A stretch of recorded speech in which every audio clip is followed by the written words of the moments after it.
What an opportunity. A player down, Leicester going for the drive. I think we can assume they'll go for the jugular here. There'll be absolutely no rush. We'll do it again. With each successive scrum, the odds on a penalty try tumble and tumble. Alan, have you got binding this side for me, please? Angle. Yes, sir. Not before the ball. Stankovic. Crowd! Forward again!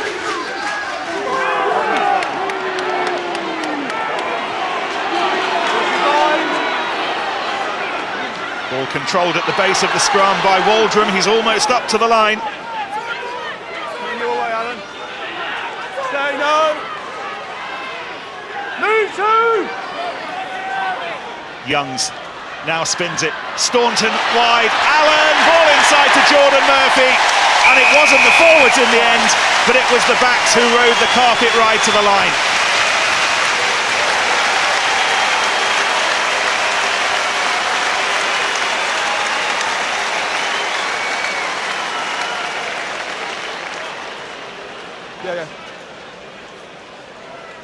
Yeah, and the forwards had bombarded the line, which meant the Exeter line had stepped in. And they usually like a hard drift, and there was just plenty of numbers on the outside. Jordan Murphy, an easy canter to the line. 250th start at Franklin's Gardens a week ago. Only Martin Corrie and the man sitting next to me have played more times for the Tigers. And there's his latest offering. Just outstanding for his club. And his fellow Irishman, Jeremy Staunton, to add the extras.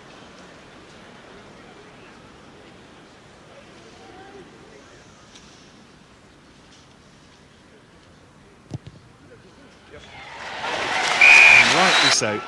They deserve to be here. It's no fairy tale that they're here, they've been saying over the last couple of months. They deserve their place, and they're making the absolute most of it here at the home of the champions.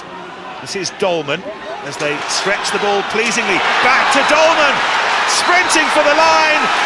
Has there been a greater moment in the history of this club? Perhaps when the whistle went to signal promotion to the Premiership, but they have just scored a majestic try against the champions. Just fantastic. The control and the composure they showed in the build-up to that try was first rate. And Leicester looked totally rattled. This is the end of it. Scott Hamilton steps in, and by then they're in behind. The offload to Dolman, and look at the reaction of the players. We're not going to see it, but the reaction of the players as soon as that try was scored. Sprinting from 40 metres, that's how much it means to them. Oh, what a moment for Dolman and for the Chiefs and for the hundreds and hundreds who've made the schlep up from the southwest today. It would have been a very, very early start. It didn't look straight, and it didn't matter anyway because it was still picked up at the tail of the line by the Chiefs. Lots and lots of problems continuing in the Leicester line-out. Skaysbrook got it away, and Dan Hipkiss for half a second thought about the run to glory.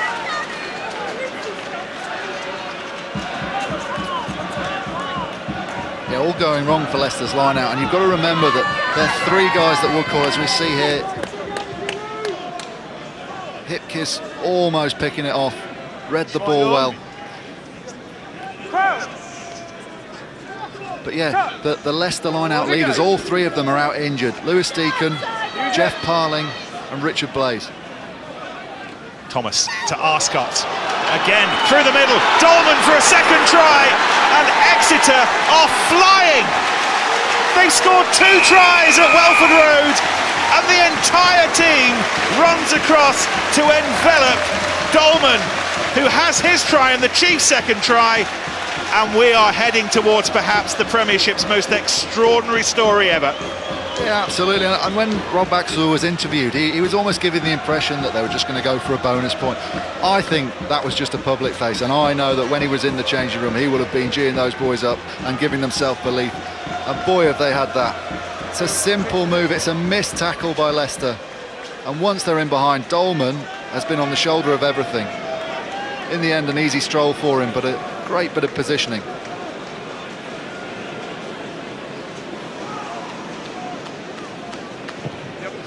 Saracen for the extras. Hayden Thomas. Sounds Welsh, she's actually from Coventry. There he goes again. Around Castrogiovanni, which is some journey. Steenson, lovely ball back inside. Oh, goodness me! Mark Foster. How about that?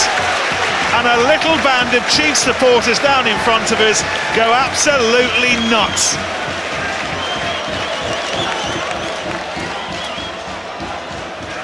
Try against Gloucester on the opening weekend, and now against Leicester, and Tigers are still in consternation.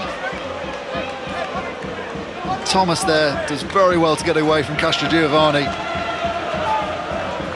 Leicester were always in trouble when Hanks took out Croft, created a little bit of an opening on the outside. Tuilangi steps in but doesn't get the ball.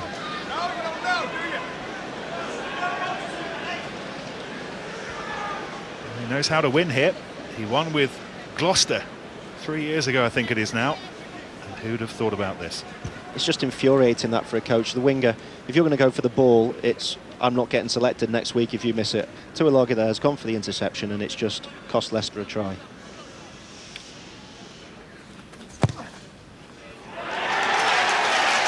Straight between the posts and a little bit more of a cushion. Hip kiss, goes himself, still going, pulled down by Alcott. Waldron to Shooter. This is 12 Trees, this is Hamilton. This will be a score for the Kiwi.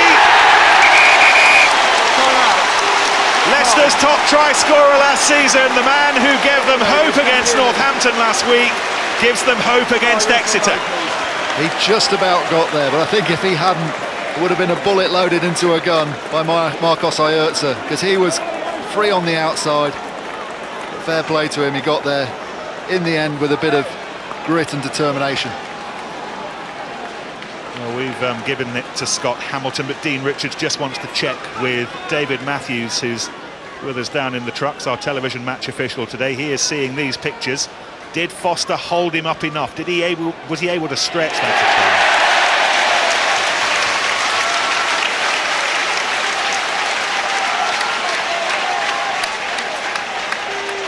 Some of these decisions have drama wrapped all around them. I suspect this one doesn't.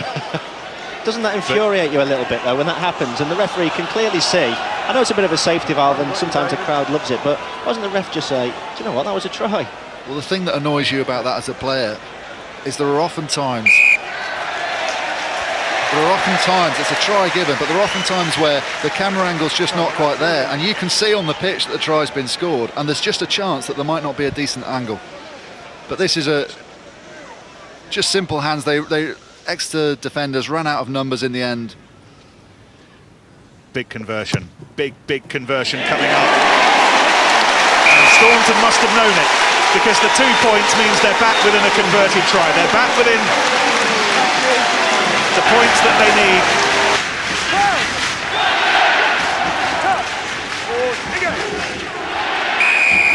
Going to ground. Penalty going against Ben Moon, I think it was. This is Hipkiss. How long ago does his pirouetting score against Saracens at the death at Twickenham seem now? Castrogiovanni. Real battle on his hands this season for the number 3 shirt with Dan Cole. I don't think Cole is happy to be consistently seen as the number 2 here, particularly when he wants to be England's number 1 at the World Cup. That will be a feature as the season comes on. Lovely stuff. This is Croft charging for the line. 12 Trees in support. Tackle from Thomas. Youngs gets the ball away. This is Woods. Big tackle from Alcott. Penalty coming.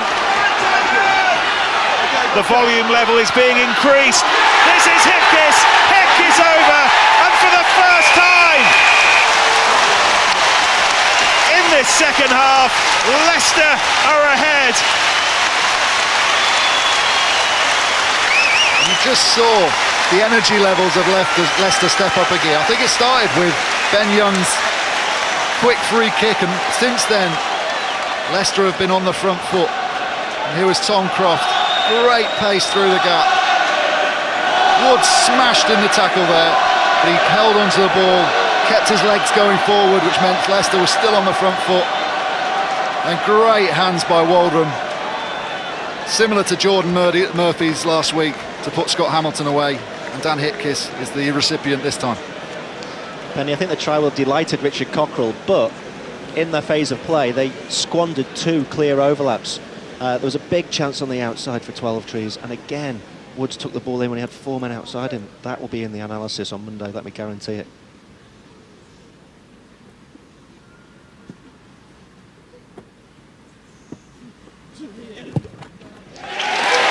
To go. 3-point lead. And this is where Welford Road comes into its own. The crowd will get behind the players. And Ajertse and Castro Giovanni and George Shooter will be tasked with leading the charge over the Exeter line. And at the very least getting a penalty. And then they'll continue with the same process and hope that either they score a pushover try or the referee loses patience and they get a penalty try. Early shove on from the Chiefs. Leicester driving towards the line though. Another penalty.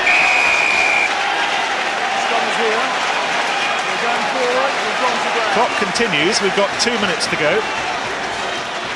Yeah, Ben Moon there was almost facing the wrong way. He'd gone that far in.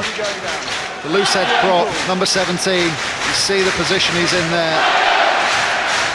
Not only that, he's held up and dragged with him, which just makes the referee's decision so much easier. How low Castro Giovanni is. Chiefs doing their best to repel it, and again they get the hit in, but again they've just been turned in two like a bit of cheap plastic. Each scrum takes 30 seconds though, and we've now got a minute and a half left. Ben Moon has to be very careful. The referee didn't see it there. He was moving slightly forwards as he did it, but he's still walking around. He's going to be walking on a tightrope. You good?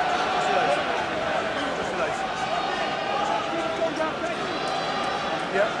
Ben Woods, former Newcastle man, Marcus Ajertse and Tom Croft.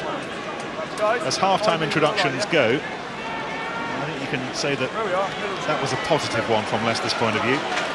Changed just the mood of the whole Leicester performance, it seemed, in that second 40 minutes. Lots of others stepped up as well, but those 2 substitutions at the break have made such a difference. And here we are, 60 seconds to go, and Leicester pushing for the 4th try. And once again, poor old Ben Moon has been turned inside out, and you just wonder how many times the referee will give a penalty without going for the penalty try. I think George Shooter saying there that the time is up. Time is off, he said, sorry, but he was probably asking the question, how many more times, referee? And even if the ref doesn't answer, it puts in his mind that he's expecting the next time the penalty try to come. Well, it's happened 3 times now. Talked about the importance of Croft and Ajertse coming on, but Castro Giovanni has been superb as well. He's been in everything at the breakdown, and look at his scrummaging position there. He's got the upper hand.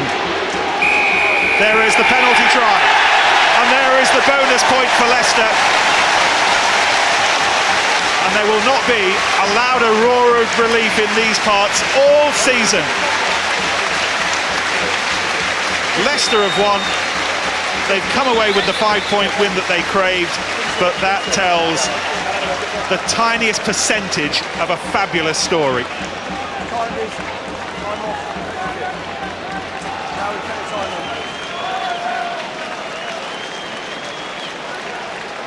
Yeah, Castro Giovanni, he doesn't go straight away, it's not a big hit and go, but he just builds the pressure.